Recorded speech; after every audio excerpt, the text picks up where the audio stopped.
su quinta edición con 25.000 ejemplares vendidos. Tienen ahí también un punto de venta por si se lo quieren llevar y encima dedicado. Y cambia vidas, literalmente cambia vidas. Algunas frases extraídas de las conferencias que yo he tenido la oportunidad de ver de José Carlos. Lo estadísticamente probable es que el universo no existiese y el ateísmo es de letras. La ciencia siempre ha estado alineada con Dios. José Carlos González Hurtado, muy buenas tardes. Buenas tardes, muchísimas gracias por estar aquí. Os lo decía antes, la verdad es que tienen ustedes una ciudad preciosa. Hacía muchísimo tiempo que no venía hasta que me trajo la ACDP y fue una sorpresa, porque simplemente pasear, ver palacios y ver jardines, tienen ustedes una ciudad preciosa, se lo digo de verdad. No, estoy encantado. Muchísimas gracias, Eugenio, muchísimas gracias, Ángel, muchísimas gracias, Antonio, por haberme traído. Es verdad, quiero que sepan que si pueden ustedes apoyar la CARF, hacen una labor espectacular, y esa es la razón por la que estoy aquí. Como te he dicho, me viene extraordinariamente mal porque mañana tengo que entregar un manuscrito de un nuevo libro y eso significa que esta noche no voy a dormir. Pero dicho eso, estoy encantado de estar con Carlos y con todos los demás. Muy bien, José Carlos. Yo la primera cuestión, aquí somos muy dados, bueno, yo creo que aquí en cualquier sitio a etiquetar, ¿no? ¿Este señor realmente quién es? Hemos escuchado el currículum. Eres un personaje, pero ¿qué te lleva a escribir sobre Dios, sobre la existencia de Dios? ¿Quién te manda? ¿Quién te representa? Digo para etiquetarte antes de empezar la ponencia, ¿no? O sea, a ver, José Carlos, exactamente de parte de quién viene o quién es. Vamos a ver, hay una cosa que no has dicho de mí, y lo verán ustedes en el libro.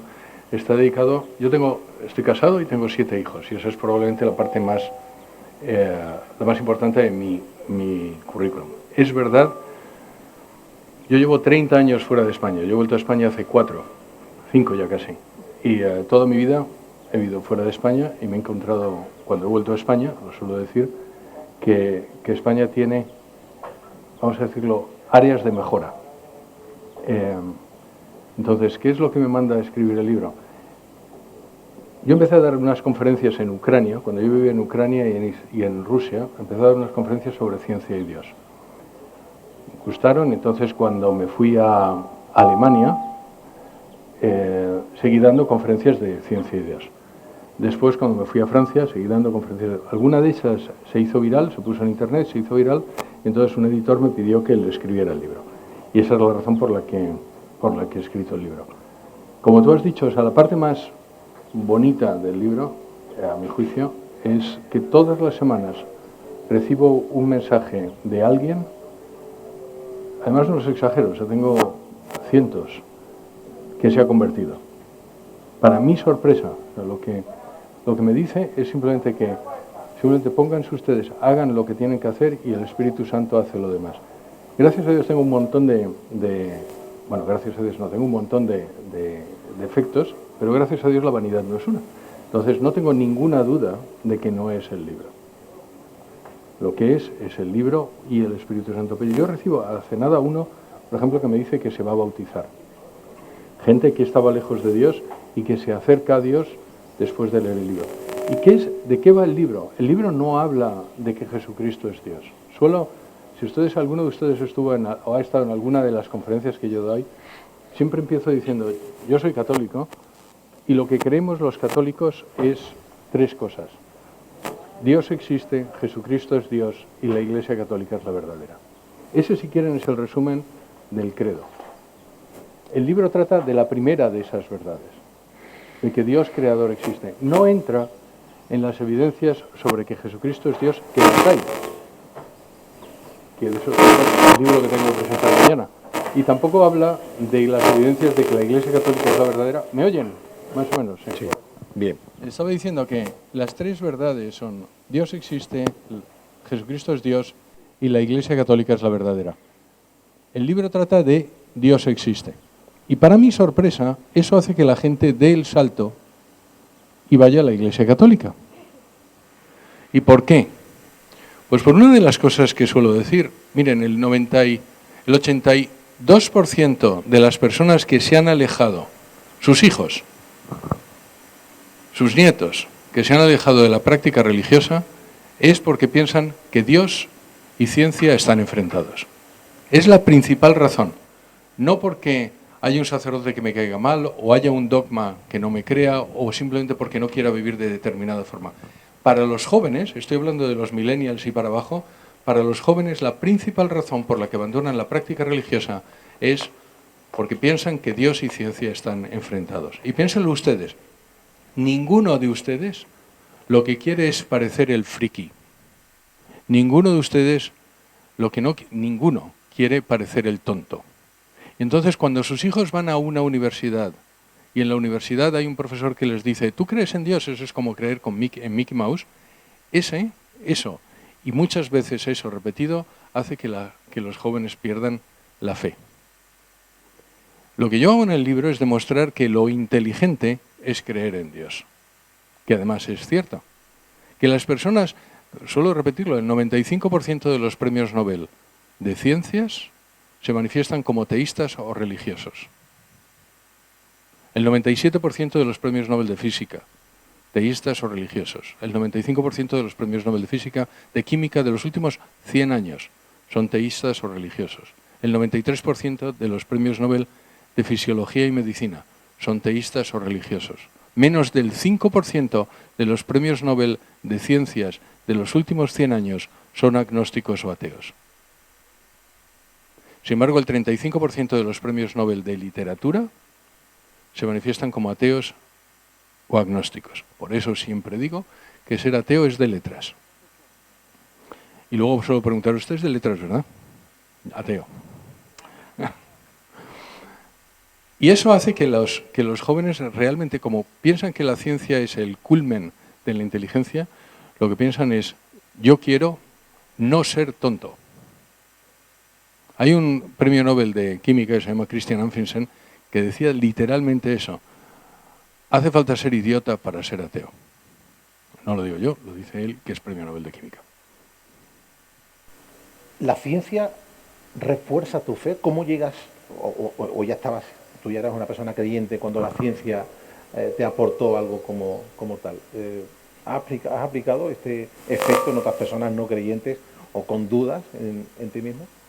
Vamos a ver, para contestarte y para terminar el resto de la otra pregunta es, cuando le remueves el problema de que la ciencia impide a Dios, si remueves ese problema, empiezan a entrar todo en su sitio y la gente pasa de no creo en Dios a creo en Dios y además ese tiene que haber sido encarnado y entonces ¿quién es?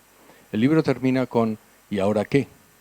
Porque la ciencia lo que demuestra es que ese Dios, que es el creador, es necesariamente un Dios personal, es necesariamente no material, no temporal, no espacial, se ocupa de su creación. La psicología del personaje nos lleva a pensar que se ha encarnado, es decir, se ha revelado, no se ha encarnado, se ha revelado. Entonces miren ustedes, dentro de las religiones reveladas, solo hay una persona que dice yo soy Dios. Piénsenlo. Buda no dice yo soy Dios, Lao Tse no dice yo soy Dios, Moisés, Mahoma, John Smith, Mani, ninguno dice yo soy Dios. Solo hay una persona que dice yo soy Dios. Y eso nos deja con un problema inmenso, porque o es Dios o no lo es. Y cuando uno analiza todas las posibilidades, lo más razonable es que sea Dios. Y ahora, para contestar a tu pregunta, gracias a Dios, yo siempre he sido católico, siempre he creído que Jesucristo es Dios, pero sí es verdad que durante gran parte de mi vida no lo tenía integrado, no era eso que San José María dice, unidad de vida, yo no tenía unidad de vida. Entonces yo vivía en Israel, en la época de la Intifada, esto lo he contado en algún sitio, con lo cual no revelo nada, pero vamos, yo era el director general de una compañía multinacional americana, en Israel yo llevaba Israel y Palestina, en la época de la segunda Intifada palestina, que fue justo cuando pasó el 11 de septiembre y pasó la guerra de Irak.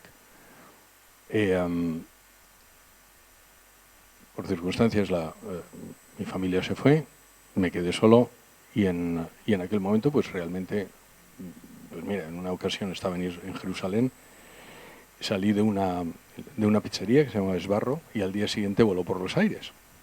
Entonces uno le hace pensar, bueno, esto... Y leí un libro sobre Memento Mori. Memento Mori es un movimiento digamos, cultural en la Edad Media, que es recuerda que te vas a morir. Y recuerda que te vas a morir significó para mí, y no fue caída del caballo, Eugenio, o sea, no es, ¿sabes? De pronto pues me convertí, pero no es verdad. Pero poco a poco lo que me di cuenta es que el catolicismo, la religión, no puede ser para ninguno de nosotros algo como una corbata que se pone un día y se quita el otro. Y en este momento, pues conforma, es una de las... Si tú me dices qué soy, pues soy católico. Eso es lo que soy. Y luego, ¿qué es lo que... La ciencia, ¿qué es lo que hace? Lo que hace es apuntalarlo.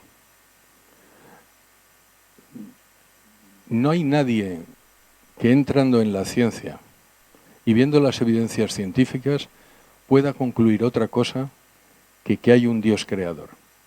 Es imposible. Si ustedes estudian ciencia, no pueden llegar a otra conclusión. Pero es verdad que de ahí pueden ustedes no llegar a Jesucristo es Dios. Yo suelo decir, no lo digo yo, lo dice el Catecismo de la Iglesia Católica, para creer que Dios existe, ustedes no necesitan fe. Y yo sé que esto escandalizará a algunos, pero ustedes no necesitan fe para llegar a esa conclusión. Esa conclusión se puede llegar solo a través de la razón. Lo dice el Catecismo de la Iglesia Católica en el número 36, si son ustedes católicos, pero si no, miren ustedes, Aristóteles llegó a esa conclusión, miren, Anthony Flew llegó a esa conclusión sin tener fe. Ahora bien, para creer que Jesucristo es Dios, sí tienen ustedes que tener fe. Para creer que Jesucristo es Dios se necesita tres cosas. Se necesita pensar, se necesita querer y se necesita la gracia de Dios. Y eso es lo que decía Santo Tomás. Entonces, todo el conocimiento ayuda para la fe. Si ustedes tienen fe sin pensar, síganla teniendo. No abandonen la fe. Pero lo cierto es que San Agustín dice, antes de creer hay que pensar. Y el pensar normalmente llega antes de la fe. Entonces, para contestar a tu pregunta, a mí lo que me hace la ciencia, las evidencias científicas simplemente me hacen conocer mejor a Dios, me hacen quererlo más, porque uno se da cuenta de todo lo que ha hecho para que yo esté aquí. O sea, suelo decirle, mire, Guadalupe, las posibilidades de que usted no estuviera aquí las posibilidades de que usted esté aquí son un infinitésimo en comparado con las contrarias. Las posibilidades de que cada uno de ustedes esté en este mundo son un infinitésimo. Y sin embargo aquí están. Nos hemos acostumbrado tanto que es como el papel pintado. Y ya no le damos importancia. Pero lo cierto es que este mundo exista, que exista vida en este mundo, y de eso también trata el libro, porque hago los cálculos. ¿Tienen ustedes más posibilidades de que les toque la lotería cada uno de los días, desde hoy hasta que ustedes se mueran? ¿Tienen ustedes más posibilidades de eso, de que el universo haya creado un mundo como este que haya permitido que usted, María Teresa, esté aquí? Eso entronca directamente con la teoría del ajuste fino del universo, que la primera vez que yo lo escuché fue de tu boca y luego procuré informarme, lo que pasa que yo soy de letras y me costaba muchísimo, ¿no? Pero podemos hablar de la teoría del ajuste fino del universo como la prueba científica definitiva de la existencia de Dios. Es la que ha convertido a mucha gente, pero lo cierto es que hay un montón. O sea, dentro de la física esa es una, que es lo que se llama el principio antrópico. El principio antrópico lo que dice es que las posibilidades de que todo esto haya sido...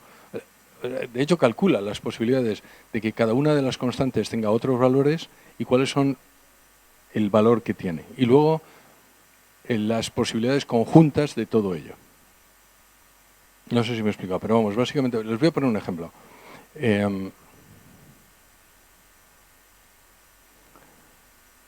José María, si yo le dijera a usted, si yo le doy, y esto lo suelo decir, si yo le doy a María José un billete de lotería y le toca el billete de lotería, y le doy a María José otro billete de lotería mañana y le toca el billete de lotería, y al día siguiente y le toca el billete de lotería, y al día siguiente le toca el billete de lotería, ¿qué es lo que usted diría, José María, de María José? Que podamos oír todos aquí, vaya. Que está hablando que pertenece al gobierno. No, es una obra. Esto lo retiro. Lo retiro. No me diga eso. Pues efectivamente, quiero que sepan que la mejor respuesta, y esto lo suelo decir siempre, la mejor respuesta que me encontré fue de un abogado en Madrid, porque esto lo suelo decir en las presentaciones, me dio un abogado en Madrid. Bueno, ¿qué es lo que diría usted de María José? El tío se queda pensando que me tengo que hacer su amiga. Pero bueno, lo cierto es que eso es lo que nos ha pasado. Y les voy a poner un ejemplo. Hay un señor que se llama Roger Penrose, que es Premio Nobel de Física del año 2020. Él calcula cuáles son las posibilidades de tener un universo antrópico, es decir, un universo que permita la vida, basándose solo en la entropía. ¿Qué es la entropía? La entropía del universo, o la entropía, es una medida del desorden. Entonces, si ustedes miran a su alrededor, verán que hay orden. Miren a su alrededor. Verán que hay orden, hay belleza. Y eso, como decía Einstein, no lo deberíamos esperar. Sin embargo, lo hay. Claro, eso puede ser que nos ha tocado la lotería. Nos ha tocado la lotería, hemos tenido suerte y estamos en un universo que está ordenado simplemente pues porque nos ha tocado la lotería. Entonces el señor Penrose calcula cuáles son las posibilidades de tener un universo antrópico basándose solo en la entropía. Entonces él calcula el número de bariones del universo, que son las partículas subatómicas, 10 elevado a 80. Calcula la entropía del barión, 10 elevado a 43.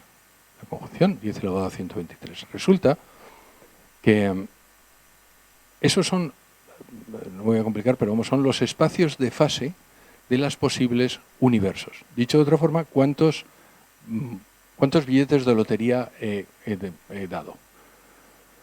Como la entropía es el logaritmo de los espacios de fase, entonces, el cálculo, créanme, si no se compran el libro, las posibilidades son 1 entre 10 elevado a 10 elevado a 123. Vamos a ver.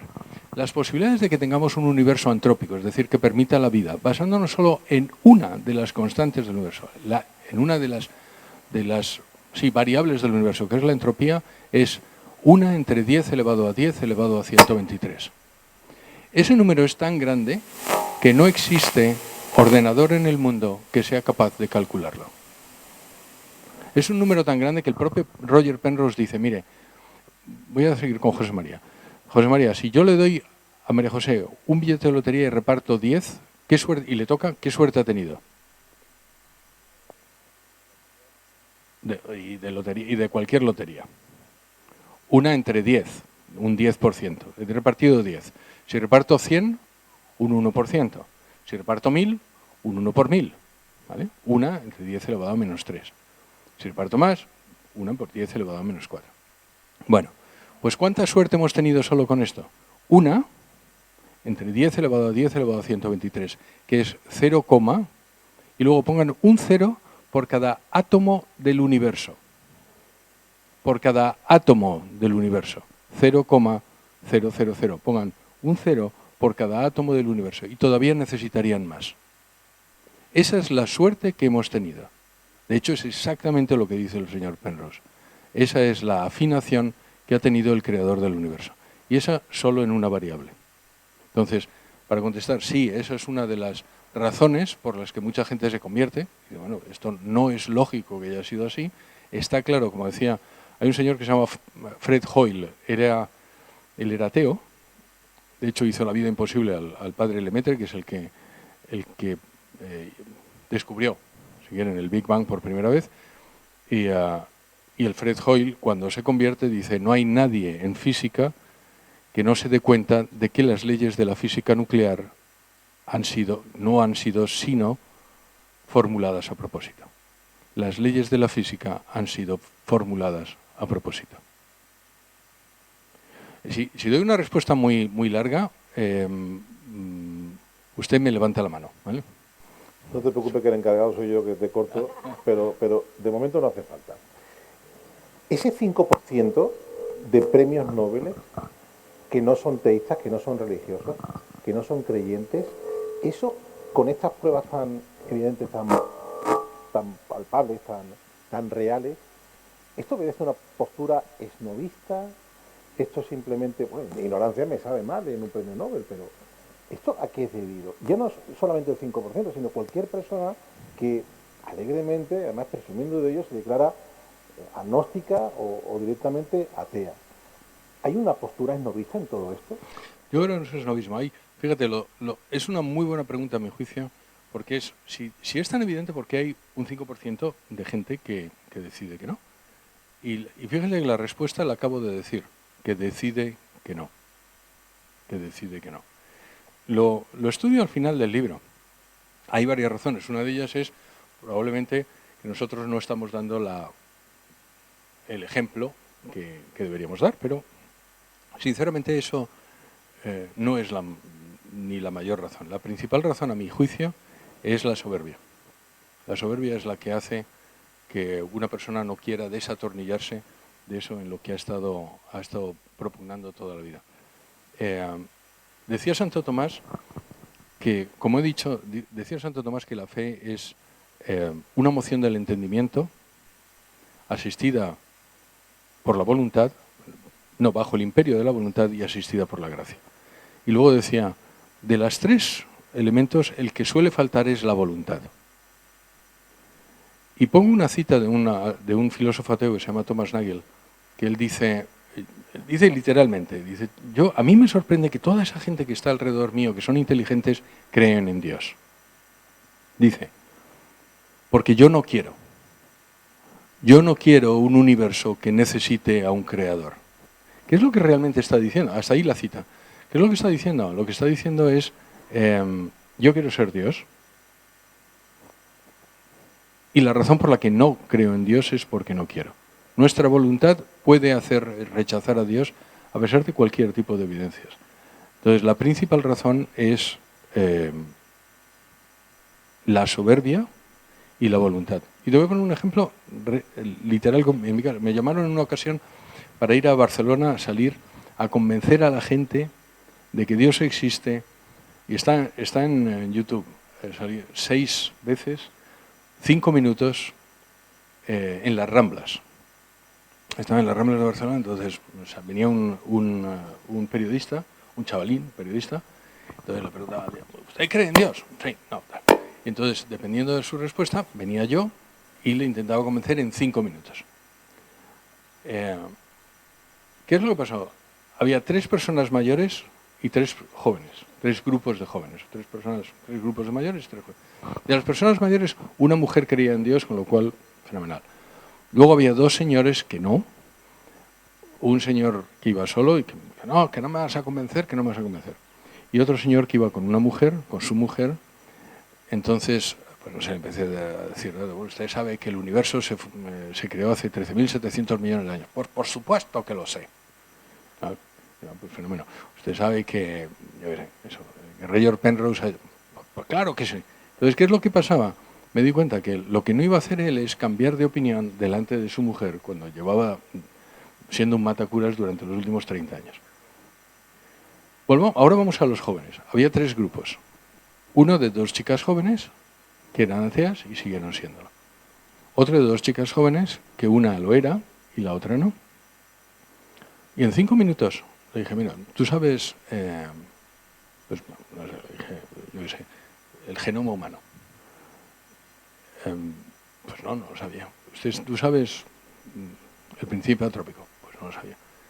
5 minutos después, menos de 5 minutos, la chica me dice, bueno, pues si eso es así, entonces sí, Dios existe. Entonces sí creo que Dios existe. ¿Qué es lo que había pasado? Que una persona joven que está aprendiendo, considera que está aprendiendo y dice, yo esos datos no los tenía. Ahora que tengo esos datos, la conclusión es distinta. Como es natural. O sea, si yo les digo determinadas cosas que ustedes no conocen, ustedes pueden cambiar su a priori basándose en los datos que yo les doy. Y eso es exactamente lo que pasó. Luego hay un grupo de 3 chicos, 2 de ellos se manifestaban creyentes y uno no. Pasó exactamente igual, exactamente igual. Y el chaval, después de 5 minutos, dice, bueno, pues entonces sí creo en Dios. ¿Qué es lo que dice eso? Lo que dice es que en muchas ocasiones la razón por la que no damos el salto es la soberbia. Yo ya he manifestado durante tanto tiempo que no creo en Dios con mis amigos, con mi mujer, con mis familia, que no voy a perder la cara y no voy a dar marcha atrás. Por eso, uno de mis héroes, si quieres, en el libro lo digo, es un señor que se llama Antony Flew. Antony Flew era ateo, no se convirtió, no es cristiano, hasta donde yo sé no se bautizó, pero el señor llevaba 50 años, era el ateo más importante del siglo XX de parte del siglo XXI. De hecho, los manuales de apologética atea son los manuales de Antony Flew. Y en el año 2004, que es justo cuando se termina el proyecto Genoma Humano, y en base a eso, y también las otras razones que pongo en el libro, él llega y se convierte. Y escribe un libro que dice, Dios existe. Y el subtítulo es, cómo el ateo más relevante, más conocido del mundo, cambió de opinión. Me gusta mucho lo de cambió de opinión, y lo que dice es, en vista a estos datos que yo no tenía, necesariamente tiene que haber un Dios que tiene que existir. Y se quedó ahí, no dio el siguiente paso y no se bautizó. Pero entonces, ¿por qué es uno de mis héroes? Porque una persona que ya era muy mayor tira a la basura 50 años de trabajo para decir, me equivoqué. Y eso la verdad es que no es tan frecuente. La humildad como antídoto de la soberbia. La soberbia y el sistema, ¿qué papel juega en todo esto? O sea, porque hoy estas charlas tienen que ser mañana portada de los medios locales. Convendrán conmigo. Aquí se están dando datos y afirmaciones, creo que hay muchos titulares, ¿no? Aquí que hay algún periodista entre el público. Y allí también, exactamente. Pero, claro, ¿el sistema qué papel juega en todo esto? Porque el sistema no le interesa. La existencia de un Dios a una persona la dota de una libertad, una tranquilidad, una forma de ver la vida absolutamente distinta. Y esto contraviene cómo el sistema tiene concebido actualmente el mundo, la sociedad y demás. ¿Qué papel juega el sistema en ocultar todo esto que es manifiestamente demostrado? Te voy a contestar de 2 formas. Primero, negándolo y luego dándote la razón. Una de las cosas que me sorprendió cuando volví a España es que ustedes, los católicos, están metidos en la catacumba. Y lo cierto es que no hay nadie fuera. Ustedes tienen miedos que no son reales. No son reales. Nadie les persigue por manifestarse como católicos. Tienen unos miedos que pueden ser reales en el 1% de los casos, pero lo cierto es que no. Yo lo único que me he encontrado es gente que ha sido muy respetuosa cuando uno se manifiesta como católico y vive como tal, y además tiene otra vez la unidad de vida. Con lo cual no son los medios, no es el sistema. Somos nosotros. Yo me acuerdo una de las veces cuando vivía todavía en Francia, estábamos fundando WTN. Entonces vine aquí y me encontré con un empresario que probablemente conocen ustedes, y él es católico. Entonces me invitó a comer en un restaurante, en la mesa de adentro. Entonces yo bendigo la mesa, esté con quien esté. Y se llama Ignacio, vamos a ponerle el nombre Ignacio. Y me dice, oye, si no te importa, yo lo hago para adentro, para que no me vean. Yo les diría, yo no sé si ustedes hacen eso, pero si ustedes son católicos, manifiéstenlo en todo momento, con la naturalidad, como decía San Pedro en la primera carta, con naturalidad, con valentía y sin pegarle a nadie con el crucifijo, pero eso es lo que hace que otras personas también tengan ese valor. Yo normalmente cuando era consejero delegado de una compañía tenía el 70% del tiempo viajaba. Y cuando no iba en el avión de la empresa, iba en un avión comercial, pues yo también bendigo el viaje. Entonces, pues muchas veces estaba bendiciendo el viaje y de pronto veía un tipo 2 sillas para atrás y digo, por si acaso él sabe algo que yo no sé, ¿sabes? ¿No? Entonces, háganlo con naturalidad. Porque realmente, insisto, no se meten ustedes en la catacumba porque fuera no hay nadie. Que sí que es verdad que hay un 1% de descerebrados que no merece la pena. No, y además, hay una cosa que a mí me... ¿Se acuerdan cuando Jesucristo dijo, y si usted se avergüenza de mí, yo me avergonzaré de usted en aquel momento? A mí me van a pillar por muchas cosas, pero por eso no. ¿Sabes? Que no les pillen por eso. Y ahora te voy a dar la razón. Vamos a ver.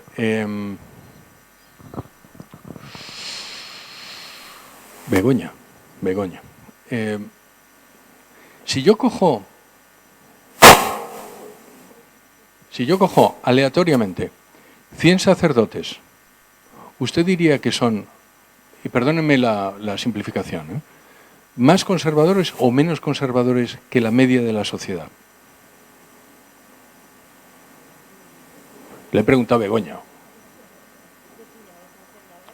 Ya sabía ya. No le he preguntado a Begoña, le voy a preguntar a usted, David, ¿verdad? David. La segunda es para usted, Begoña. Pero cuando yo vea lo de David, ¿usted qué diría que son más o menos conservadores que la media de la sociedad? Más. Yo también. Y ahora, si cojo 100 militares, Begoña, la segunda oportunidad, ¿sería más conservadores o menos conservadores que la media de la sociedad? Venga, más. ¿Se dan cuenta de lo que es la soberbia? Bien, le doy la tercera. Si usted coge 100 banqueros, ¿son más o menos conservadores que la media de la sociedad? Más, gracias. Y ahora, si coge usted 100 periodistas, ¿son más o menos conservadores que la media de la sociedad? Menos. Llamemos conservador lo que entendemos conservador. No estoy juzgando si eso es bueno o malo, estoy diciendo lo que significa conservador. Son más o menos. Menos. Si usted diría, David, si coge usted 100 profesores de universidad, más o menos, menos. Y ahora, ¿a quién les hemos dado el poder en la sociedad para transformar la sociedad? A los periodistas y a los profesores de universidad. ¿Qué es lo que decía Gramsci? Gramsci, que es un ideólogo comunista, decía que esos son los dos sitios donde tenemos que... Y una vez que dominemos la academia y dominemos los medios de comunicación, dominaremos la sociedad. Lo cierto es que este es uno de los 5 países, ahora 6, que tienen la eutanasia. Nadie la pedía, nadie la quería. Y sin embargo la tenemos. ¿Pero qué es lo que pasó? Pues hubo una película y luego un bombardeo y ya se nos ha pasado. Y eso es lo que ocurre. Le hemos dado a esos 2 colectivos un poder que normalmente no deberían tener. Le voy a poner un último ejemplo. En una de las conferencias que di, que es cuando estaba fuera de España, es España vista desde fuera, me miré unos datos. En la Universidad Rey Juan Carlos hicieron un estudio sobre la pornografía. Y le preguntaban a los profesores y a los padres, ¿quiere usted, más o menos la pregunta era así, ¿quiere usted que le den a sus hijos menores contenidos pornográficos con el objetivo de educarles? Bien, el 93%, de memoria, el 93% de los padres decía que no. Yo no sé en qué estaría pensando el otro 7%, pero bueno, el 93% decía que no. Y cuando se lo preguntaron a los profesores, el 60 y tantos % decía que no. Quiere decir que un 30 y tantos %, casi un 40%, que sí. ¿Qué quiere esto decir? Que lo que usted quiere para sus hijos, no usted, padre, el de atrás, lo que usted quiere para sus hijos no es lo mismo que los profesores quieren. Legítimamente, vamos a llamar legítimamente, ellos piensan que para sus hijos es bueno darles contenidos pornográficos. Por supuesto que no lo es, pero ellos lo piensan. ¿Y qué es lo que hacen? Dárselo. ¿Por qué? Porque se lo permitimos. Y así es como se va moviendo la sociedad. Y la sociedad se va moviendo porque la mayor parte de los periodistas y la mayor parte de los profesores universitarios hacen con nuestros hijos y con ustedes algo que ustedes no quieren. Y eso es lo que me he dado cuenta cuando he vuelto a España. Una de las razones, y perdonen que ahora arrimo el paus con mi sardina, fundamos WTN es precisamente por eso. Porque cualquier cualquier televisión que ustedes vean hoy, y espero que no haya ningún periodista de televisión. ¿Hay algún periodista de televisión? ¿Usted? Bueno, vale. Vale, pues menos Antonio. Cualquier televisión que ustedes vean, entran ustedes a 100 y salen a 80. Pierden ustedes altura moral por ver 3 programas. Da igual que sea la sexta, la 1, la verdad es que no lo sé. La sexta, la 1, la 2, la 3. Menos EWTN, por cierto. Es la verdad. Entonces, esa es la razón por la que hemos traído EWTN. Porque los medios de comunicación son los que han configurado, no son los políticos han seguido a los medios de comunicación. Los medios de comunicación han sido los que han configurado lo que tenemos en España, lo que ustedes tienen en España y que yo me he encontrado después de 40 años, o 30 años. Bueno, hay algún programa gastronómico que tampoco resta tanto, ¿eh? ¿Eh? Entonces, no tenemos entonces que temer al sistema, sino que también tenemos un poco de manía persecutoria. Creo que es un buen titular también, José Carlos. Hay una frase de Unamuno que decía que la fe que no duda es una fe muerta. ¿Tú tienes dudas, José Carlos? Todo el mundo tiene dudas. Aparte de que Unamuno dijo muchas tonterías, esto hay que decirlo, digo porque normalmente se cita a gente y luego digo, bueno, en esta ocasión yo no estaría de acuerdo con esa frase así como es, pero lo cierto es que, por supuesto que sí. ¿Pero por qué? Porque el conocimiento de fe no es lo mismo que el conocimiento de vicio. Decía también Santo Tomás, hay conocimiento... Vamos a ver, ¿estamos de día?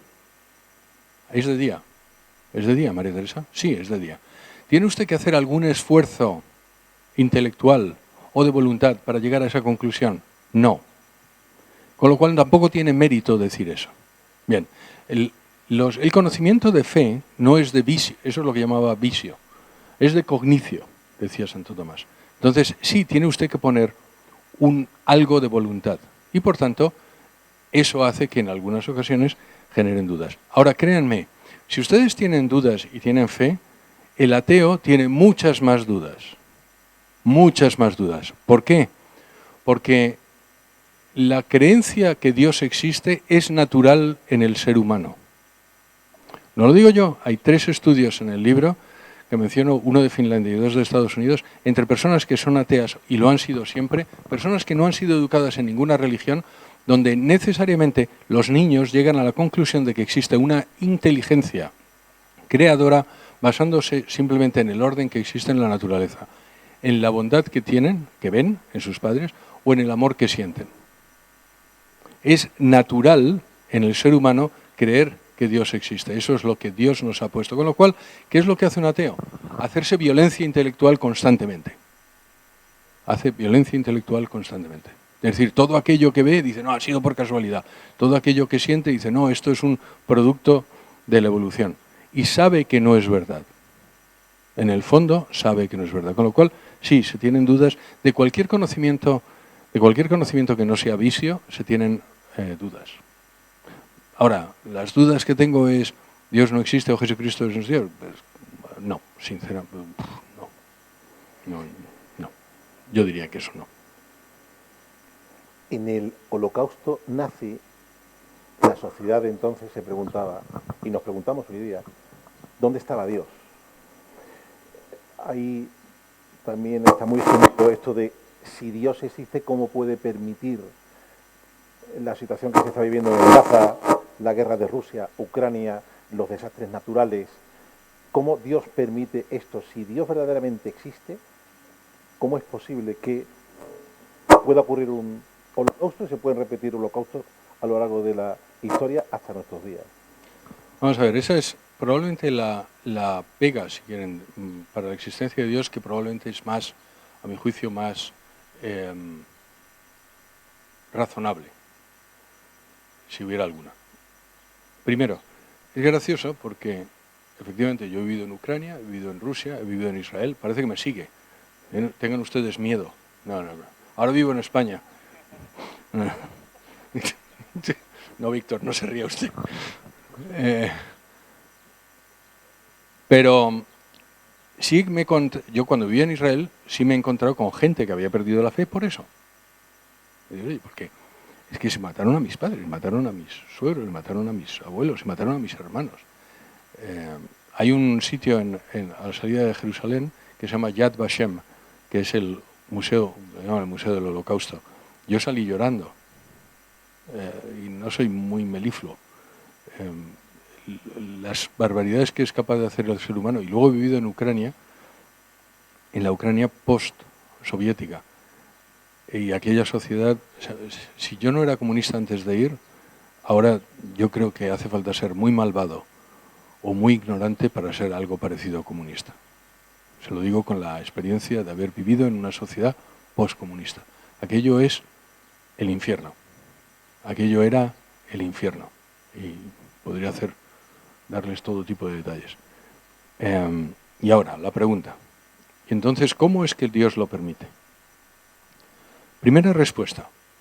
Esa pregunta demuestra que Dios existe. ¿Por qué?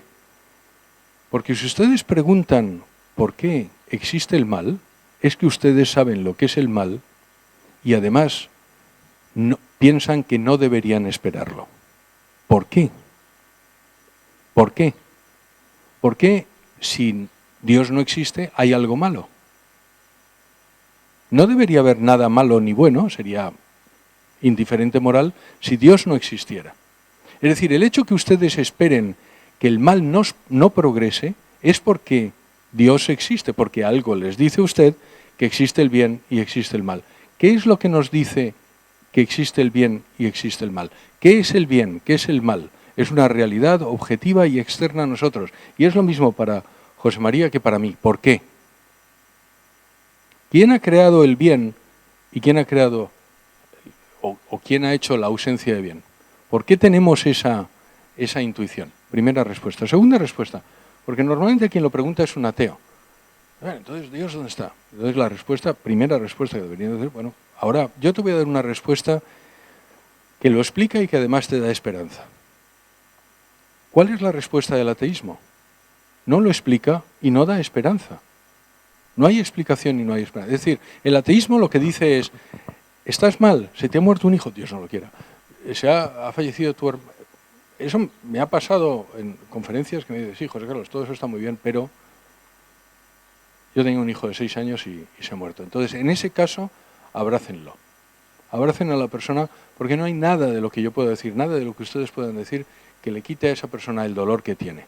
Ahora bien, si lo hace desde un punto de vista intelectual, si es el ateo toca narices, que dice, ay, ¿por qué? ¿Qué dónde está? Bueno, ahora la respuesta es, ¿y cuál es tu respuesta? ¿Cuál es tu respuesta? Fastídiate. La respuesta del ateísmo, recuérdenlo, es fastídiate. ¿Has tenido mala suerte? ¿Te ha atropellado un tren? Fastídiate. Y ahora, ¿cuál es la respuesta del cristianismo? La respuesta del cristianismo es que el mal entró en el mundo por el pecado.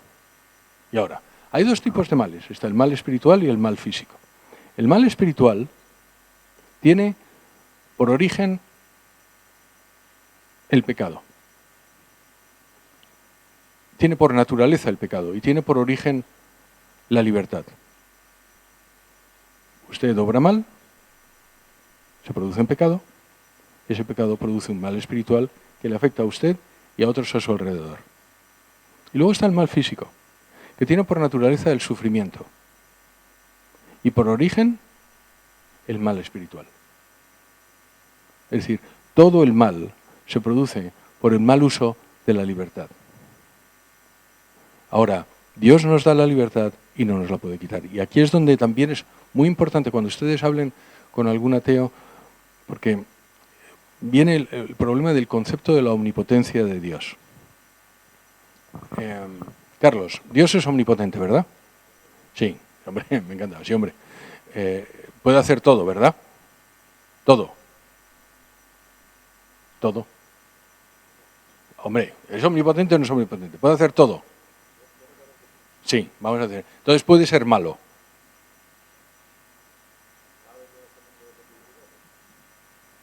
Me encanta cómo contestan aquí en Jerez. ¿Es omnipotente? ¿Entonces puede ser malo? No. No puede ser malo. ¿Por qué no puede ser malo? Porque no se puede. ¿Qué es lo que significa la omnipotencia de Dios? Que puede hacer todo lo que es intrínsecamente posible. Suelo decir, Dios puede hacer... Sí. Dios puede hacer que un triángulo tenga 4 lados. Voy a cambiar, Gonzalo. ¿Dios puede hacer que un triángulo tenga 4 lados? No. No es intrínsecamente posible. ¿Dios puede hacer que un hijo único tenga un hermano mayor? No. Es un imposible metafísico. No puede. No, no es que no pueda, como decía Santo Tomás, es que no se puede. No es que él no pueda, es que no se puede. ¿Por qué? Porque Dios tiene un principio de no contradicción. Es decir, nuestro Dios, por cierto, el Dios musulmán no, nuestro Dios, que es el Dios que alumbra a la ciencia y que precisamente por eso la ciencia existe, puesto que Dios no se puede contradecir, la ciencia existe porque es predecible, precisamente por eso, nuestro Dios no puede ser malo, no se puede contradecir. ¿Y qué significa no contradecirse? Gonzalo, cuando Dios te hace, te da libertad, ¿verdad? Sí. Un ser humano tiene libertad, ¿verdad? Sí. ¿Te puede quitar la libertad? No. ¿Por qué? Porque ya no serías humano. Porque serías un triángulo de 4 lados. Serías una máquina. Un ser humano sin libertad no es un ser humano. Esa es la razón por la que el mal uso de tu libertad provoca el pecado y provoca el mal espiritual. Y ahora, a mí me parece muy hipócrita decirle a Dios, hey, arréglamelo. ¿Se dan cuenta? Somos nosotros en el mal uso de la libertad los que provocamos el mal. Pero Dios no lo puede solucionar. No es que no lo pueda solucionar, es que siendo humanos no lo puede solucionar. Ahora, ¿cuál es la esperanza? Que esta es lo que quiero que pongan en mi lápida cuando me muera. Díganselo a mi mujer si me muero volviendo a Madrid. Dios no lo quiera. Hay una frase de San Pablo en la carta a los Romanos que dice Diligentibus Deum omnia cooperantur in bonum. Todo es para bien para aquellos que aman a Dios. Todo es para bien para aquellos que aman a Dios. Y esa es la promesa. Fíjense, ya les he dado una explicación y ahora les voy a dar la esperanza. La esperanza es todo es para bien para aquellos que aman a Dios. Y dice San Agustín, incluso el pecado. Etiam peccata. ¿Qué quiere decir eso? Que esos males que los ves aquí y que los sientes realmente son para bien. Y les puedo asegurar, y ustedes tienen, cada uno de ustedes que tenga más de 20 años tiene ejemplos que ustedes han deseado cosas, no se les ha cumplido y al cabo de la calle han dicho, gracias a Dios que no pasó. Quiero que piensen, porque cada uno de ustedes tiene algún ejemplo de su vida que dijo, ay, ojalá yo hubiera podido, ojalá me quiera Pepi.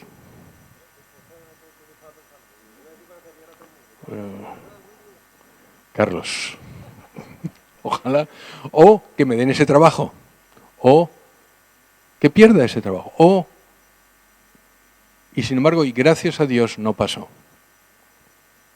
Bueno, pues hay muchas cosas que no lo han visto, pero es gracias a Dios. Es para su bien. Ahora bien, recuerden, dice diligentibus Deum, es decir, a los que aman a Dios. No es todo para bien para todos, es todo para bien para los que aman a Dios. Con lo cual mi consejo es que amen a Dios. Porque todo es para bien para los que aman a Dios.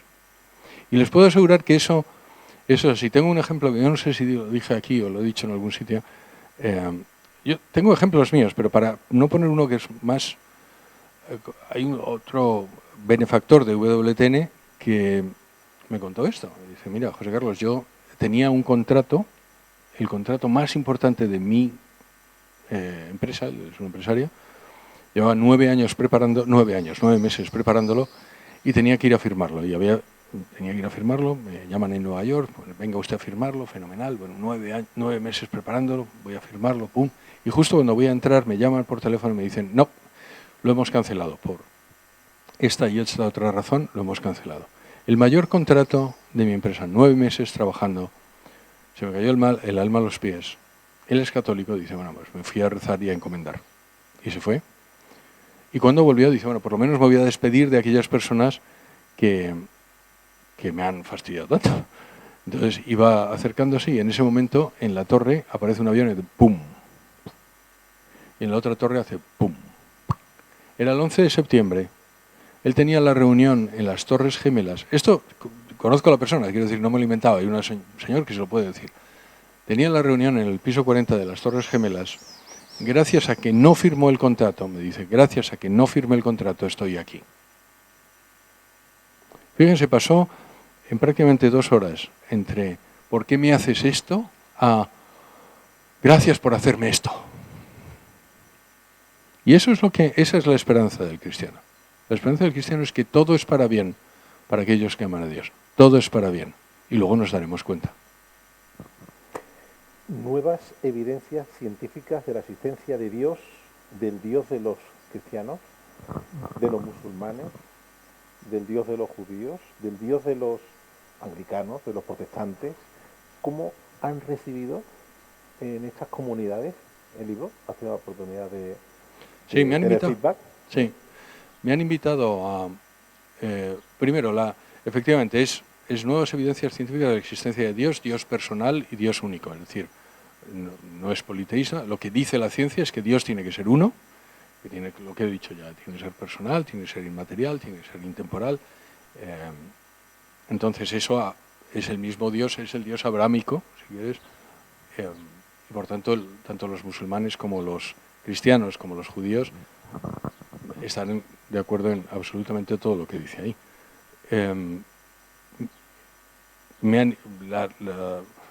El acogida, hombre, lo ves. Yo antes miraba, como hay tantísimos podcasts míos en YouTube, antes, al principio, cuando no había tantos, miraba los comentarios, ahora ya no los miro. Pero yo me acuerdo que al principio los miraba, entonces pues veía de todo, ¿sabes? Pero el 80% de los comentarios eran comentarios positivos, muchas gracias, y daba igual que la persona fuera musulmán o judío o protestante. Algunos protestantes digan, ¿cómo este tipo que habla así puede ser católico? Hay algunos protestantes que tienen una manía anticatólica, pero lo cierto es que he dado conferencias en una iglesia adventista. En las presentaciones, por ejemplo, en una presentación que di en Alcalá, con el obispo de Alcalá, vinieron la comunidad protestante y una comunidad musulmana. Entonces, perfectamente. Algunos de los podcasts que más se ha visto, los que lo hacen son protestantes, por ejemplo. Así que... Adelántanos un poco del manuscrito, adelántanos un poco el libro que entregas mañana, porque aquí estamos hablando de la existencia de Dios, aquí no se habla de Jesús, pero mañana voy a decir un poquito de... Esto es lo que pasa cuando uno le habla al periodista cuando está en el coche, de verdad. Es una cosa... ¿Se dan cuenta? Este es el problema que tenemos, lo que les decía, los periodistas y los profesores universitarios. Tienes toda la razón. No tenemos solución. Pero bueno, si nos puede adelantar algo. Sí, pues mira, la respuesta es... La respuesta es, en todas las conferencias que hago, al principio suelo decir lo que he dicho aquí, es decir, nosotros creemos en estas 3 cosas.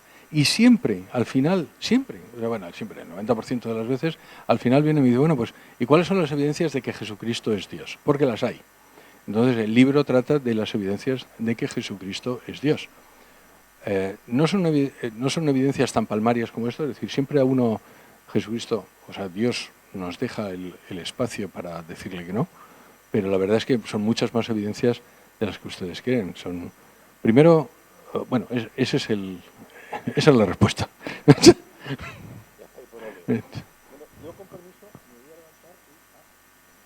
Aquí había un micro, ¿no?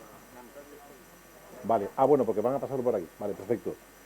Hemos pasado ya la hora de entrevista y estamos muy bien, yo quiero seguir aquí desde luego, pero bueno, yo queríamos daros la oportunidad también, agradeciendo vuestra asistencia, para que preguntéis aquí al autor del libro.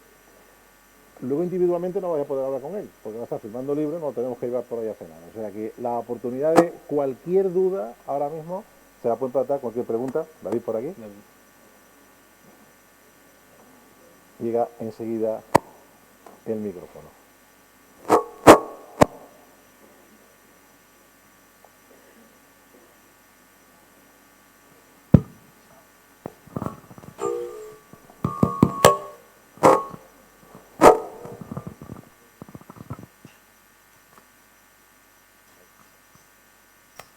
Sí. Bueno, lo primero, muchas gracias. Tendría 1000 preguntas para estar hablando noches y días enteros, pero voy a concretarla en una muy reciente, por si tiene conocimiento de esta persona que supuestamente tiene el coeficiente intelectual más alto del mundo y que siendo coreano se manifiesta como cristiano y ferviente creyente. No sé si lo conoce personalmente, si conoce la noticia. Conozco la noticia, la he leído, está muy bien. Quiero que sepan que no se necesita tener un cociente intelectual muy alto para creer en Dios. Está al alcance absolutamente todo, pero vamos, está fenomenal.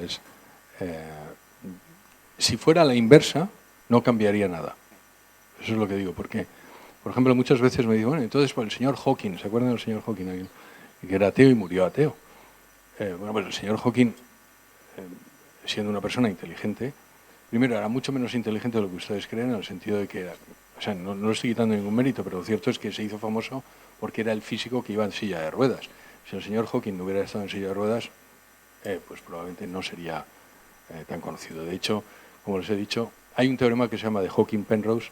El señor Penrose ganó el premio Nobel, el señor Hawking no, por la cantidad de otros errores que tuvo. Quiero decir que la inteligencia y la creencia en Dios puede tener una correlación, pero hay siempre puntos fuera del... Por aclarar un poco la pregunta, que quizá no la he matizado todo. A mí lo que me parece interesante no es solo que sea el más inteligente, sino que es físico cuántico, redundando en lo de que los grandes mentes a nivel científico son creyentes, pero además el hecho de que no venga de una cultura cristiana, sino que sea coreano, que entiendo, bueno, puede haber cristianos en Corea, la verdad que no he profundizado, pero me da la sensación de que puede haber llegado a esa conclusión precisamente desde un punto de vista independiente y razonado, como entiendo que se plantea. O sea, que creo que puede ser interesante enlazar eso con lo que plantea en el libro. Pero sí, muchas gracias, Víctor. Pero sí, lo cierto es que sí hay muchos cristianos coreanos, en el Corea del Sur, vaya, en Corea del Norte no hay nada. Pero le voy a decir, sí, las posibilidades... Vamos a ver, dentro de las evidencias de que Jesucristo es Dios, hay evidencias científicas, hay evidencias históricas, hay evidencias arqueológicas, y una de las evidencias que menciono, una de las partes del libro, son las profecías.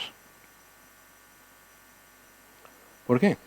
Porque las profecías están escritas 700, 300, 600 años antes de Jesucristo y predicen que vendrá un Señor, que será el Mesías, y que hará tal y tal cosa. Y lo cierto es que, David, ¿cuántas profecías cree que hay en el Antiguo Testamento que se refieren al Mesías? 20. Hay entre 200 y 500, dependiendo de los autores, porque alguno dice esto no es una profecía, pero por lo menos hay 200. Bueno, pues en el libro hablo de las 30 principales, o 30. No sé si lo sabían, pero Daniel, en el capítulo 9, dice cuándo vendrá el Mesías. Dice cuándo vendrá el Mesías. Son lo que se llaman las semanas de Daniel. Y es desde la salida de Babilonia y calculan, y por eso cuando viene Jesucristo hay muchos posibles Mesías, porque la gente estaba esperándolo en ese momento.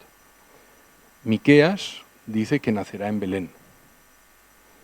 Isaías 7 dice que nacerá de una virgen. Zacarías dice que entrará en Jerusalén montado en un burro. Isaías dice cómo morirá. Y todo eso coincide con lo que pasó con Jesucristo. Y no es que se haya escrito después, sino coincide. Entonces hay un señor, se llama Stoner, que hace el cálculo de cuáles son las posibilidades de 8 de esas más de 200 profecías que se cumplan en alguna persona en la humanidad. ¿Vale? ¿Cuáles son? Solo 8, y además calculado por lo bajo. Hay una entre 10 elevado a 28 posibilidades de que haya una sola persona que cumpla 8 de esas profecías, no las 200. Es decir, para decírselo de otra forma, hay trillones, se necesitarían trillones y trillones más de la población que ha existido desde el momento en que nació Jesús hasta ahora para que exista razonablemente 2 personas en los que se hayan cumplido. Entonces, ¿eso es una evidencia? Pues sí, es una evidencia matemática. Oiga, ¿cómo es posible que haya una persona que haya nacido en Belén, al que hayan pagado por él 30 monedas de plata, que además se dice que hay 30 en una profecía se pagarán 30 monedas y en otro se dice que son de plata. Que haya entrado en Jerusalén montado en un burro. Que haya sido crucificado tal como menciona, o haya tenido que sufrir como menciona Isaías, que haya nacido de una virgen, etcétera, etcétera, etcétera. Entonces, sí, si quiere, uniéndolo con el señor coreano, es decir, las posibilidades de que eso haya pasado aleatoriamente, una vez más, es un infinitésimo. Y como también sabemos, porque eso es otra de las cosas que menciono antes en el libro, que tengan ustedes la completa seguridad de que la Biblia que están ustedes leyendo en su casa es aquello que escribieron los evangelistas. Lo digo porque esa es otra de las falacias que han mentido. Bueno, aquello lo escribieron, pero no, miren, los libros de los evangelios y las cartas de San Pablo se escribieron decenas de años, es decir, 20 años después de la muerte de nuestro Señor. Tenemos papiros y manuscritos de aquella época. Vamos a ver, necesito otro voluntario. ¿Cómo se llama usted? Antonio. Vamos a ver, de los Anales de Tácito es uno de los libros que nos sirve principalmente para saber sobre el Imperio Romano. ¿Cuántos manuscritos hay de los Anales de Tácito? No me extraña que no lo sepa. A ver, ¿alguien lo sabe? No. Le voy a preguntar a los sacerdotes, les voy a dejar mal, así que no les voy a preguntar. Pues hay dos manuscritos de los Anales de Tácito. ¿Cuántos manuscritos hay de los Evangelios? Manuscritos de los Evangelios. En griego, 6.000, 5.800. ¿Cuántos manuscritos hay de los Evangelios en todos los idiomas? En copto, 25.000.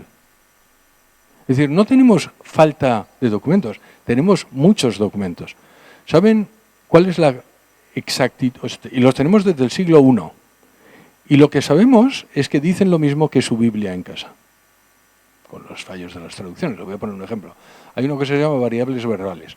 Variantes verbales son cualquier variación sobre las palabras. En la Biblia, o sea, de los Evangelios, hay entre 200 y 400.000 variantes verbales. ¿Qué quiere decir? Que son palabras que son ligeramente distintas. Pero claro, hay 25.000 manuscritos. Usted me ha dicho que se llamaba Antonio. Bueno, pues si yo escribiera Antonio con 2 Ns, eso es una variante verbal. Si lo escribiera con H, es una variante verbal. Con 2 Ts es una variante verbal. Es decir, esos son los cambios que hay entre los manuscritos. Escrito Ioannis con Y, con I latina, con 2 Ns. Esos son.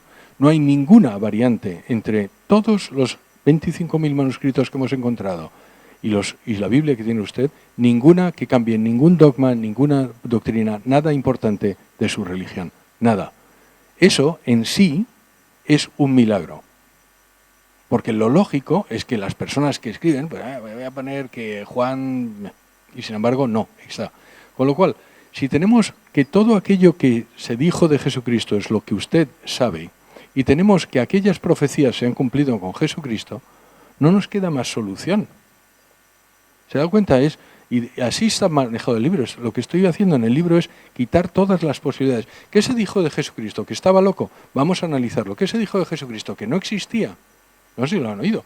Hay un señor que se llama Michel Onfray, francés, que dice, como tenía que ser, que dice que Jesucristo no existe. Bueno, lo ha dicho antes de ayer, pero pues ahí tenemos más datos de que Jesucristo existe de que Julio César existe.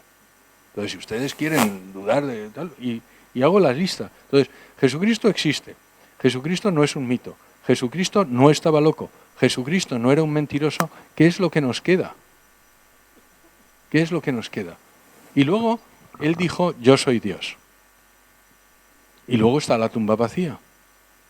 Y luego está todos aquellos que lo conocieron y que murieron, porque no se lo saben, de los 12 apóstoles, 11 murieron, todos, menos Juan, que murió desterrado, todos murieron, uno crucificado a la inversa, otro apaleado, otro crucificado de la otra, al otro le cortaron la cabeza, a uno le lapidaron, a uno le tiraron del templo y luego le lapidaron, y todos por decir, sí, ese señor ha muerto y ha resucitado.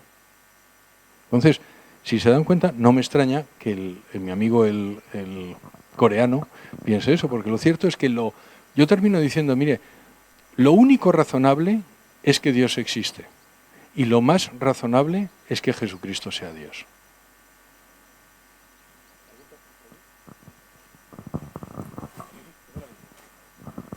Primero el clero, ya sabes. El primer estado. Vamos a ver. Ha dicho usted el dato de que el 95% de los premios Nobel de ciencia son teístas o religiosos.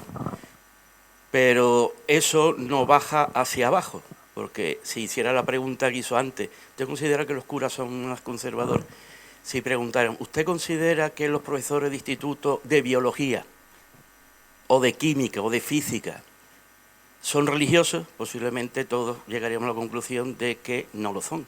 Es más, que enseñan a los niños de que Dios no existe. Entonces hay una especie como de salto que no es coherente entre, digamos, la primera élite y después los que en realidad afectan a la sociedad, porque las obras de los premios Nobel, yo no creo que aquí haya nadie que se la haya leído, ¿eh? Pero sí ha tenido un profesor de biología, que son los científicos más ateos, precisamente, a diferencia de otro tipo de disciplinas.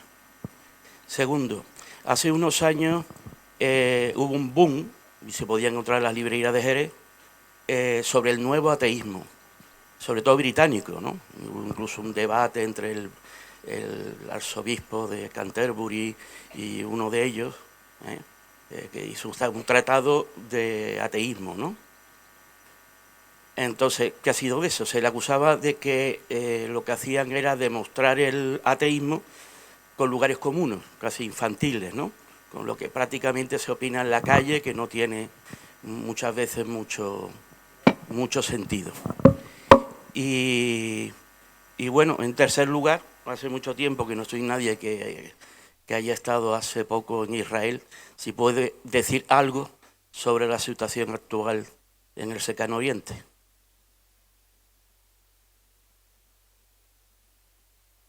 Va a tomar su tiempo porque...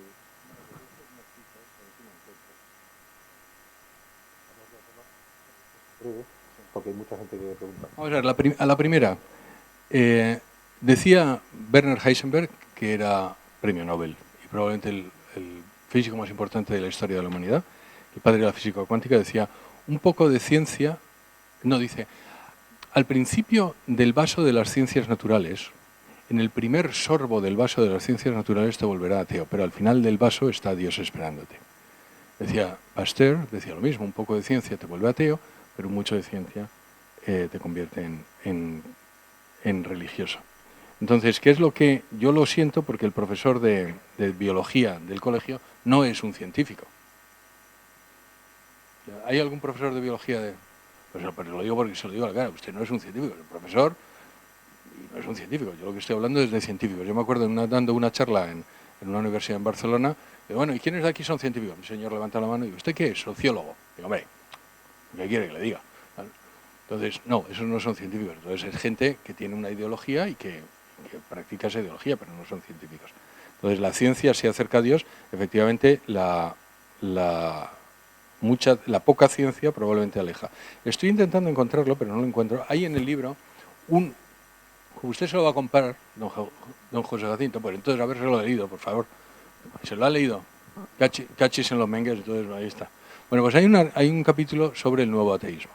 Porque les tengo mucha manía. Porque son gente que es muy deshonesta intelectualmente. No es porque, como Anthony Flew, que era ateo y era honesto. No, estos señores son deshonestos, mienten. Por ejemplo, uno de los que ustedes mencionan, que es Dawkins, en el nuevo libro menciono un caso donde él reconoce que mintió.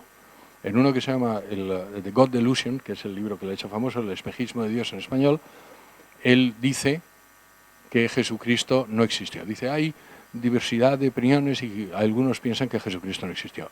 Sometido en un debate con otro señor que se llama John Lennox le dice, oye, ¿por qué dices esto si sabes que es mentira?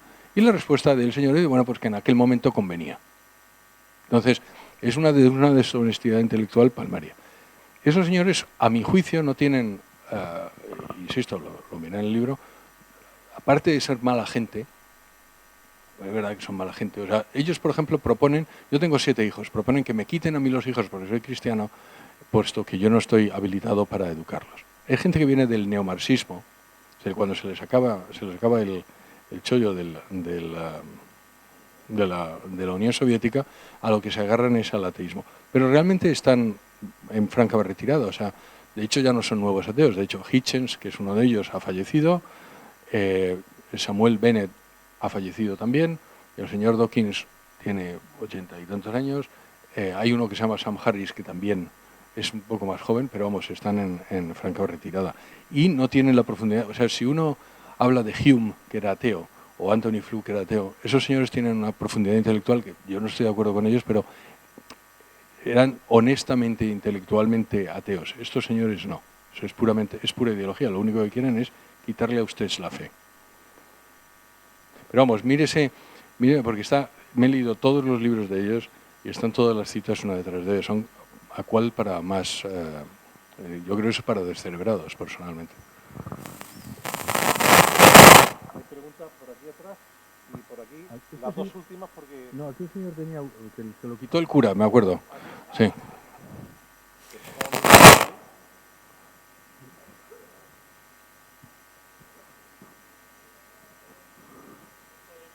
Sí.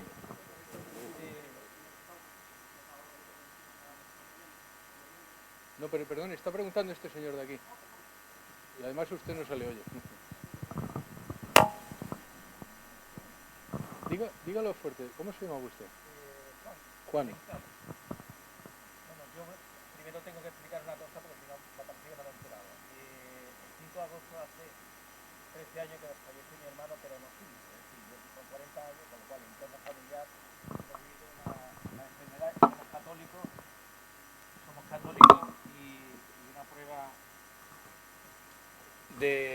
del catolicismo en casa siempre, ¿no? Digo todo esto porque Juan 9.2, creo recordar, decía, bueno, Señor, ¿qué culpa tiene este ciego de ser ciego? Son sus padres, ¿no? Quizás los culpables, ¿no? Dice, no, sus padres no tienen culpa de que éste sea ciego. Lo digo todo porque puede quedar en el aire a lo mejor que, por ejemplo, un neuroblastoma, un tumor cerebral infantil superagresivo, que si hay algo significativamente desordenado es un cáncer, ¿no? Me cuesta mucho pensar que porque los padres coman mucho pollo hormonado o porque fumaran mucho, el niño tiene un tumor cerebral, cogiendo Juan 9.2, ¿no? A un ateo o a una persona con mucho dolor porque un familiar, digo el cáncer porque es una enfermedad que todos conocemos y que si hay algo prueba del desorden de lo que son los genes es el cáncer, ¿no? ¿Qué diríamos ante un universo ordenado por Dios, donde el mal efectivamente forma parte de la libertad del hombre, cuando surge una enfermedad de estas características tan cruel? Y no quiero ser tan inmoral de comparar la vida de un anciano con un niño, pero por ejemplo cuando toca a un niño una enfermedad de estas características, ¿qué sentido tiene desde el punto de vista del orden, de lo que la idea que tenemos de un Dios ordenado, la existencia de la enfermedad de esas características? Muchas gracias. Juan, yo creo que lo he contestado, pero de todas formas, fíjese que en la cita que usted hace del Evangelio de Juan, lo que dice Jesucristo es, le preguntan, ¿y este por qué está ciego? ¿Es porque él ha pecado o han pecado sus antecesores? Y él dice, ni una cosa ni otra. Está para que dé gloria, o sea, para que se manifieste el Hijo del Hombre. Está diciendo exactamente lo mismo que digo yo. O si quiere, yo digo lo mismo que dice él. Lo que está diciendo es, eso pasa para bien. Eso pasa para bien. Ahora, hay cosas que pasan que son para bien que no las sabemos aquí. No las sabemos aquí. Y sobre cuando hay un dolor muy grande, la persona puede hacer dos cosas, puede hacer muchas cosas, pero una de ellas es acercarse a Dios. En una de las charlas que di, en una de las conferencias, vino un señor que todavía tengo la foto, y me dijo, estos son mis hijos Alex y Diego. Por un lado Alex y por otro lado Diego. Nos han acercado mucho a Dios. Los dos murieron, los dos juntos, tenían 20 y tantos años, murieron en una moto, les arrolló un Uber en Madrid. A los dos juntos. Los dos hijos de 20 y tantos años. Yo no quiero imaginarme el dolor. Si usted tiene hijos, lo que puede ser. ¿Y qué pasó? Les ha acercado a Dios. ¿Qué podrían haber hecho? Eso ya es la voluntad humana. Ellos podrían haberse alejado de Dios. Y sin embargo, probablemente salvan su alma gracias a Alex y Diego. ¿Y para qué estamos aquí, Juan? Lo digo porque muchas veces los curas no lo dicen. La razón por la que estamos aquí es para vernos todos en el cielo. Para vernos todos en el cielo. Eso es el bien. Eso es el bien. Y lo demás, pues, sobrevivimos. Eso es el bien. Lo que ustedes están aquí es para tener éxito, es que nos veamos en el cielo. Esa es la razón. Y luego, por cierto, eso nos hace felices en la tierra. Decía San José María. Es una frase, me lo dijeron en la Pascua. Decía, fíjense, Forja 107, dice, cada vez estoy más convencido, como lo dice como cada vez estoy más sorprendido, no, cada vez estoy más convencido de que los que son felices en el cielo son aquellos que han sido felices en la tierra, que han sabido ser felices en la tierra. Completamente de acuerdo. Su objetivo es ser felices en el cielo. Y de paso ser felices en la tierra, que por cierto es el camino. Entonces, esos padres que habían perdido a los dos hijos no eran no felices. No se confundan, la felicidad no es la alegría. Y que la alegría está muy bien. ¿Sabes? Que cuando gana el Jerez, si ustedes son todos del Jerez o del Cádiz, no sé, de lo que sean. Perdón. Del Atlético de Bilbao, me da igual.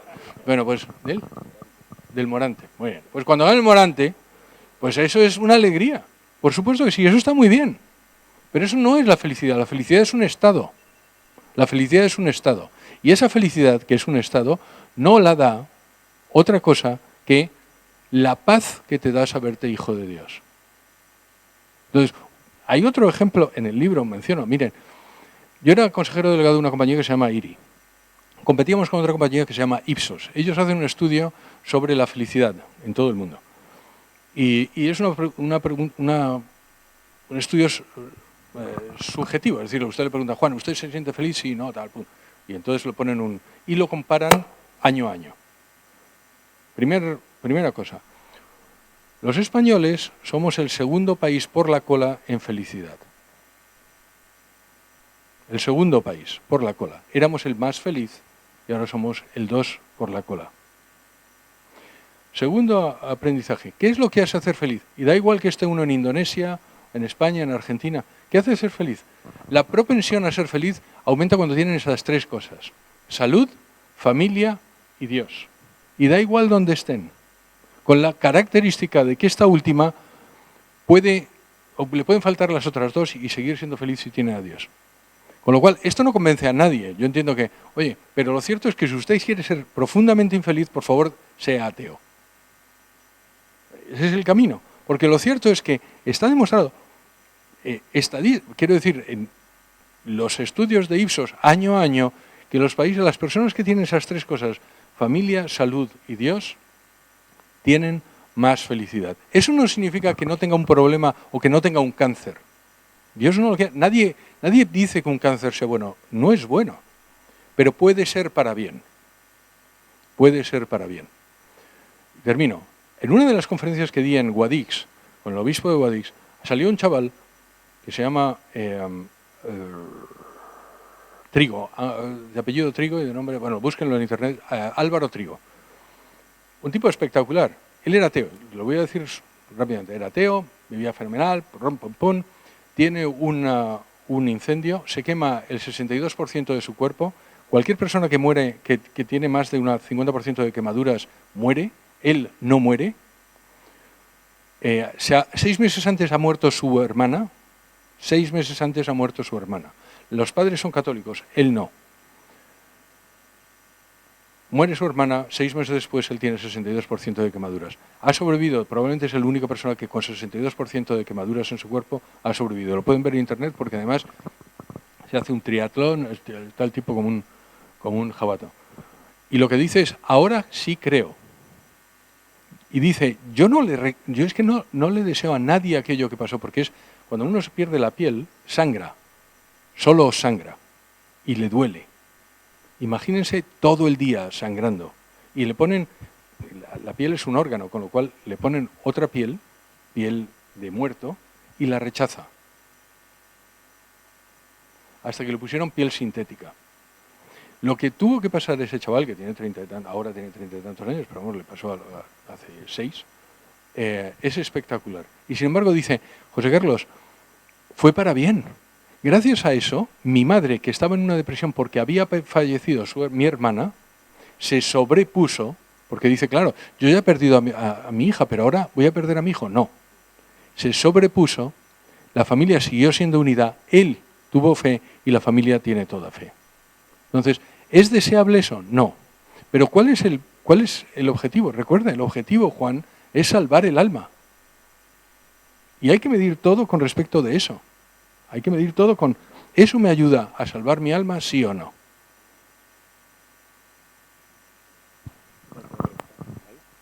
Sí, al señor. Que le he quitado antes la palabra, perdone usted. No, no se preocupe. Mi nombre es Marcos y Juan Carlos, quiero agradecerle su presencia aquí y su labor, pues empleando el lenguaje de los cristianos de a pie, que es el testimonio. Yo podría ser una de esas personas que le han escrito un correo electrónico diciendo que se han convertido gracias a labores como la suya de acercamiento, de explicación de la ciencia a la fe. Y básicamente yo, si nos remontamos a cuando era pequeñito, yo era un niño muy friki, muy empollón, y mis grandes ídolos eran pues los grandes divulgadores de la ciencia. Algunos recordaréis el programa, la serie Cosmos, de Carl Sagan. Otro ídolo mío era Stephen Hawking, el de la silla, así Isaac Asimov. Bueno, todas personas, grandes divulgadores, que sin embargo estaban todos imbuidos de ese espíritu materialista, filosófico, que de alguna forma impregnaba sus obras.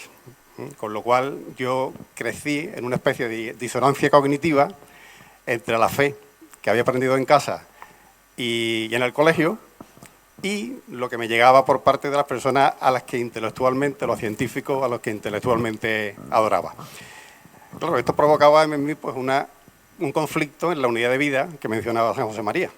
¿Vale? Aquí evidentemente hay algo que tengo que resolver. Un poco como los jóvenes que mencionaba al principio, que manifiestan que su principal motivo para negar a Dios o para dudar de Dios es precisamente el conocimiento científico o el supuesto conflicto entre el conocimiento científico y la fe. Y luego, claro, también se ha dado la circunstancia de que muchas veces la respuesta que yo por lo menos percibía por parte del mundo de la fe muchas veces era insuficiente. Quizá porque le faltaba la profundidad en el conocimiento científico, en el manejo de los datos puramente factuales, científicos, y se quedaba en argumentos filosóficos, teológicos, con lo cual el conflicto difícilmente puede quedar resuelto. Luego llegaron efectivamente los 4 jinetes del nuevo ateísmo, que también tuve mi contacto con ellos y que efectivamente pues, no contribuyeron a acercarme o a resolver mi conflicto. Pero también es cierto que, por la gracia de Dios, estoy convencido de que esto ha sido una gracia de Dios, en los últimos años, quizás en los últimos 15 años, quizá también motivado por la proliferación de las redes sociales, ha habido una respuesta. Además, una respuesta que no viene desde el punto de vista de la confrontación, sino desde el punto de vista de tender puentes. Y en este sentido veo muchas iniciativas y la labor de Juan Carlos creo que es un ejemplo importante de cómo aplicando el principio de caridad, y no hablo del principio de caridad como virtud teologal, propia de los cristianos, hablo de principio filosófico de considerar que quien tengo delante es intelectualmente honesto, aunque eso no siempre se ve, ciertamente. Habrá muchos casos como los famosos 4 jinetes en los cuales su honestidad muchas veces ha sido dudosa. Pero en muchos casos, oye, es verdad, hay ateos que ni son soberbios, no más que cualquier otro cristiano, como pecadores que son, y que no van a engañarnos, ¿vale? Entonces, desde este punto de vista, creo que tanto ellos como nosotros podemos estar sujetos a nuestros propios sesgos, a nuestros propios sesgos de confirmación. Es decir, siempre recibimos con mayor facilidad, sí. Cortando, efectivamente, cortando. Pues básicamente, que muchísimas gracias por su labor, que creo que forma parte de una gran ola de hoy en día, de muchas personas que tanto desde la ciencia como de la fe están tendiendo puentes y por tanto les agradezco muchísimo su labor y que sin duda la gracia de Dios opera en plumas como la suya que contribuyen a la salvación de todos. Muchísimas gracias.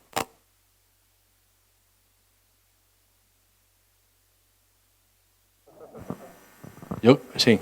Digo, muchísimas gracias, Marcos. No ha hecho usted una pregunta, pero se lo agradezco de todas formas, pero me va a dar usted la oportunidad de hacer algo que siempre lo intento hacer para que sepan ustedes, en la investigación del libro, ¿pueden ustedes ver esto?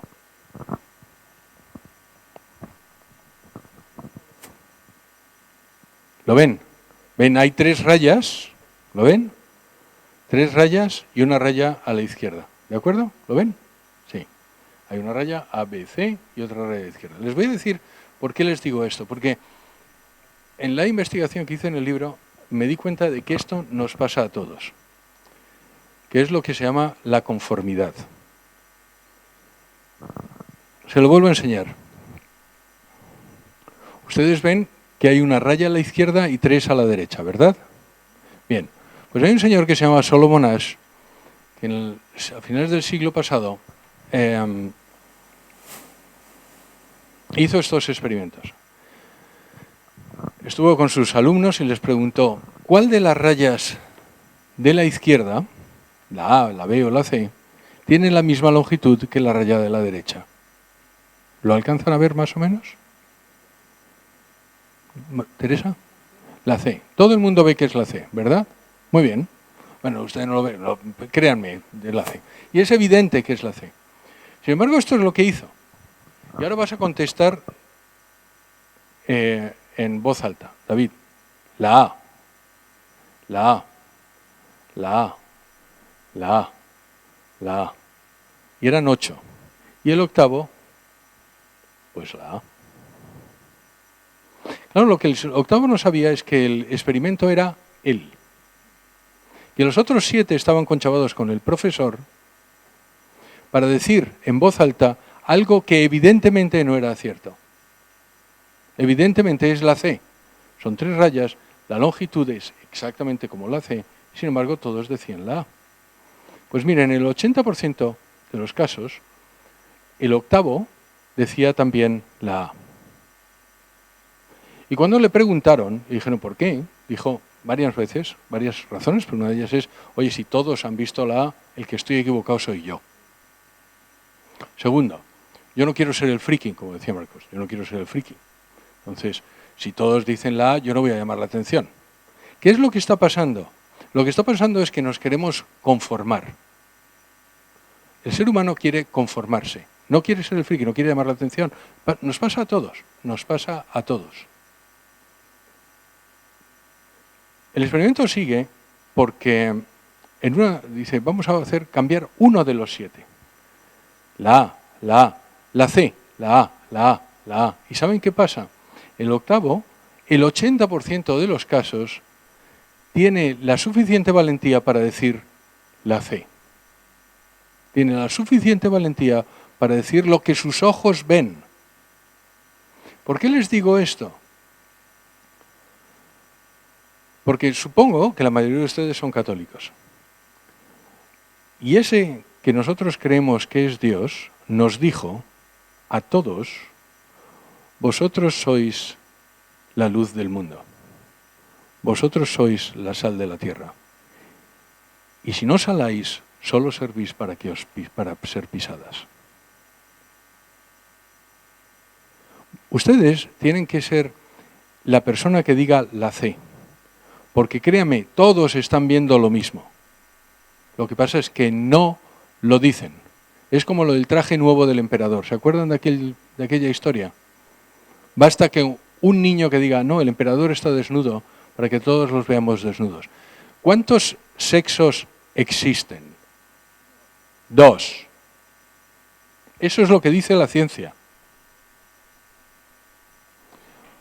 ¿Matar a una persona terminal es malo? Sí, es matar. ¿El ser humano es ser humano desde la concepción? Sí, lo es. Porque lo digan los otros 7, no lo digan ustedes, porque ustedes son la luz del mundo. No son los curas solo. No les dijo, tú vas a ser cura, tú no, tú sí. Los dijo a todos, son la luz del mundo. Y esa es una de las razones, si no la principal, por la que yo estoy aquí hoy. Muchas gracias.